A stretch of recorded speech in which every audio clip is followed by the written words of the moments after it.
Mga bossing, nung pagdating ko dito sa probinsya, galing na Manila bilang employee po mga bossing, pagdating ko dito sa area na to, mainit, bakante, at saka wala talaga.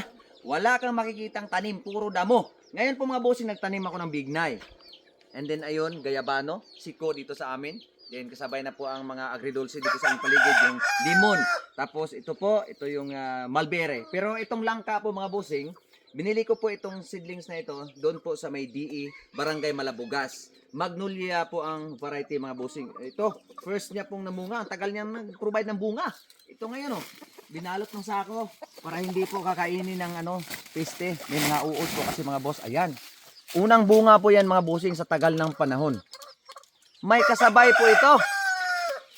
Ayan. So, ay napaka-healthy. Grabe. Super talaga. At ang kasabay nito, ilang beses na po ako nakapakinabang yung mga hinog na bunga. Nagluluto ako ng lauya.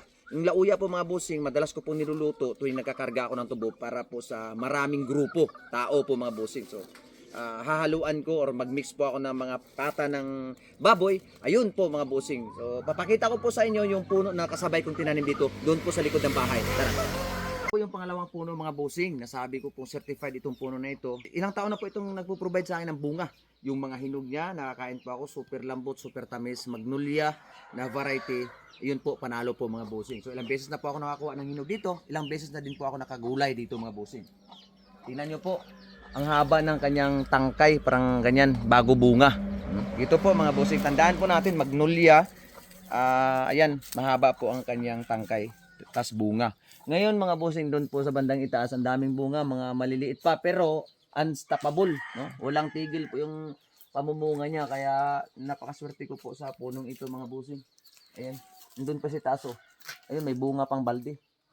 Magbibigay po ako sa inyo ng tips. Pag nagtanim po tayo langka, magtatanong po tayo mga bossing kung ano po yung background. Kasi may mga variety ng langka na pag gugulayan natin, nagiging pula siya, tas hindi maganda siya kainin. Yun ay tinatawag dito sa aming batulan. Pero ang variety po na panalo, ito po mga bossing, magnolia ho talaga. Sa hinog, panalo. Lulutuin mo, smooth. Yung isa, sa hinog, pangit. Yung pag gugulayin mo, pangit din. Kaya kung magtatanim tayo para hindi masayang yung paghintay natin sa panahon at yung ating effort, magpili tayo ng magandang variety. Magnolia po mga bossing, best po sa akin. Hindi gaano kalalaki yung mga bunga, pero panalo sa hinog at panalo din po sa gulay. Bossing, babalutin na po namin ng sako para hindi po kainin ng pisti. May dadapong langaw at iipot ng uod, wala ka nang mapapakinabangan dito. Pero pag naibalot po at the same time magpapausok po tayo sa ilalim, ayan, siguro posibleng mahinog itong lahat ng bunga nito. Yung mga buto-buto nito mga bossing ay tataguin ko para po ibaging, and then itatanim po this coming tagulan para ayun, lahat ng mga buto na itanim mo posibleng mabubuhay kasi ngayon tag-init masyado, wala talaga. Ang dami kong pinagtatanim na kung mga hindi nag-survive mga bossing kahit nagdidilig pa ako. So ito, prepare po ito mga bossing, lahat ng mga buto-buto nito itatanim ko.